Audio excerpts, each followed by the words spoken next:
India Energy Week 2025. For policymakers and stakeholders to understand what other nations are thinking of and what we can do together. We have here a representation that captures both the urgency of the moment and the excitement of the unfolding India story. The India Energy Week has emerged to become, if I may be allowed to say, the second largest energy event in only its third year. More than 70,000 energy professionals from over 50 countries will be participating in this event. I am pleased that the event will see participation from more than 20 energy and other ministers, including their deputies, from important stakeholders such as Qatar, UK, Russia, Brazil, Tanzania and Venezuela, to name only a few. Equally, the private sector and the global advisory and regulatory architecture are well represented. I welcome members and executives of international organizations such as OPEC, and I see my brother, the Secretary General here, IEF and IEA, as well as nearly 100 CEOs from Fortune 500 energy companies such as Honeywell, Petrobras, Technip Energies, ADNOC, Baker Hughes, Vitol, and many more. The fact that this is the first time this year that senior representatives from across the global energy sector will exchange notes is crucial. That is the true value of this week. It enables us to listen and learn from one another, to think together of the mega trends that will shape the future. It is our hope that the India Energy Week provides the much needed network effects which can foster constructive dialogue.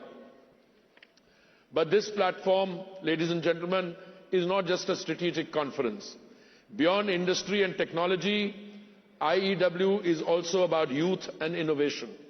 More than 500 entrepreneurs are participating in startup challenges like Avinya and Vasudha, thus nurturing the next generation of energy disruptors. It is also an exhibition forum where cutting-edge innovations will be showcased by more than 700 exhibiting companies, more than 100 of which are exciting startups. I am overwhelmed to see the scale, depth and size of innovation, particularly in deep tech in the energy sector, such as artificial intelligence, machine learning, quantum computing, big data, drones and robotics. In many ways, harnessing the burgeoning innovation ecosystem, most notably in India, was a primary factor behind the inception of the first edition of the India Energy Week in 2023. Major oil and gas companies such as BP, Shell, Exxon, Chevron, McDermott have their global capability centers in India, where lakhs of Indian, a lakh being 100,000, Indian engineers are doing cutting-edge design, engineering, data processing and decision analytics for drilling operations, refinery operations and seismic data processing globally. The aim was and remains to establish India as the epicenter for new age technologies in this sector. In the past two editions, we witnessed notable innovations such as crude oil tank sludge cleaning, industrial biotechnology applications in upstream and downstream, eco-friendly batteries, remotely operated underwater vehicles and new electrolyzer technologies light up the event. Capturing the benefit of these innovations is not just necessary for the imminent transition, but also to protect our national interests. Nobody can say with any degree of certainty what the new framework for global energy markets will look like, but we can be sure that it is going to be transforming at breakneck speed, driven by forces that are both accelerating and colliding. What we see today is a recalibration of strategy, prioritizing near-term profitability while keeping long-term transitions efforts in play. Before anyone accuses me of ignoring our environmental obligations, I must state that the primary focus remains on increasing the adoption of biofuels, renewables and hydrogen. The IEA estimated that global energy investment was going to exceed $3 trillion for the first time in 2024, with $2 trillion going to clean energy, technologies and infrastructure. Climate change is no longer a looming threat. It is already here. It is unfolding in many grave disasters. Wildfires, floods and record-breaking temperatures are clear reminders that the world is running out of time. I am a student of history. When I look back at the evolution of global energy economics, I recognize that the very notion of energy transition requires a very deep and nuanced understanding. It is not outright replacement, but more shifting the primacy of one energy source over another. This transition isn't about eliminating hydrocarbons overnight, but leveraging them strategically while scaling renewables to mitigate emissions. For too long, we have framed energy transition as a linear journey, from fossil fuels to renewables, from past to future, from problems to solution. But what if this logic is not feasible? Even when renewables become the dominant energy sources, oil and gas will continue to play an important, if not pivotal role, not just in power generation, but in stabilizing grids, industrial hydrogen and energy storage innovation. One thing has become absolutely clear to all stakeholders. Energy justice must remain at the core of the imminent transformation. A fragmented transition risks deepening inequality, leaving billions without reliable energy, while wealthier nations surge ahead. If the transition is not just, it will not succeed, because the political economy will not allow it. There are three forces, in my view, that will play a pivotal role in shaping the energy landscape in the coming years. Artificial intelligence and clean cooking are emerging as major energy demand drivers, each shaping the future of economies and societies.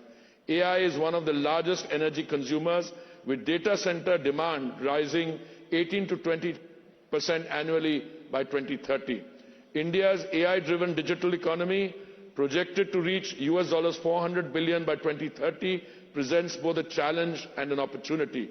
The real question is not how we will meet this surge in demand, but how we will do so without destabilizing grids or derailing climate commitments. Renewables alone won't be enough. AI-driven demand requires round-the-clock reliability, meaning natural gas, coal with carbon abatement and next-generation nuclear will remain essential. But the potential benefits are immense.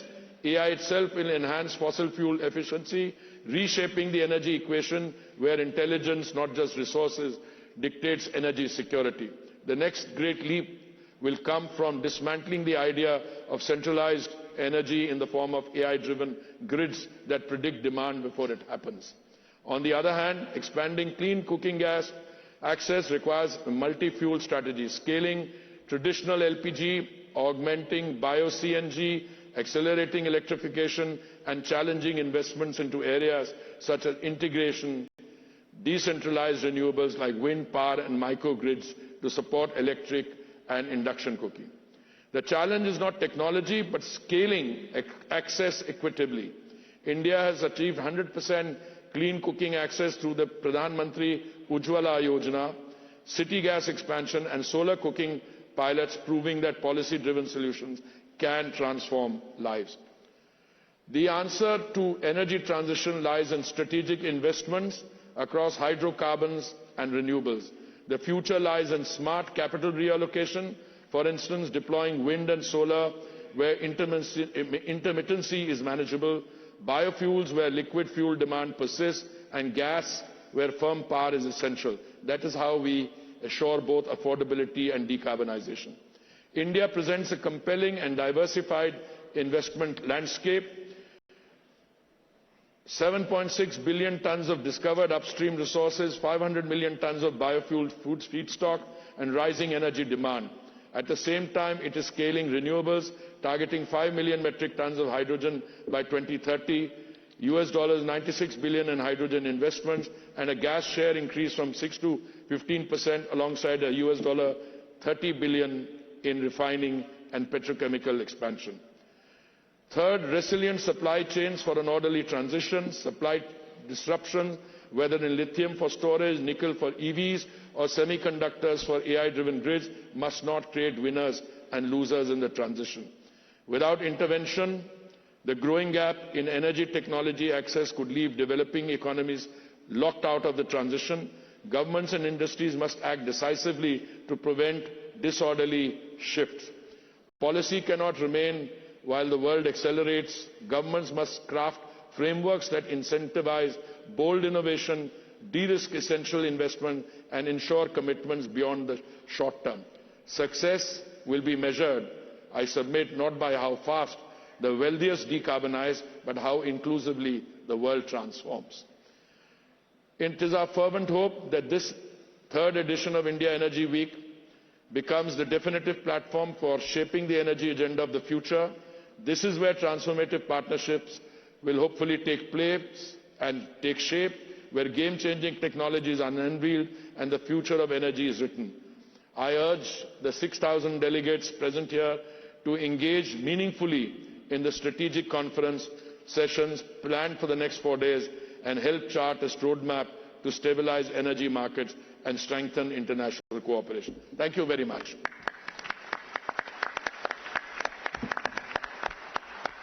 Thank you, Honourable Minister, sir, for your address. In fact, it sets the tone and the context of our panel discussion. And ladies and gentlemen, as the Honourable Minister mentioned that we have the global energy order, especially being impacted by shifting geopolitical scenario, evolving trade dynamics, and then the urgency of environmental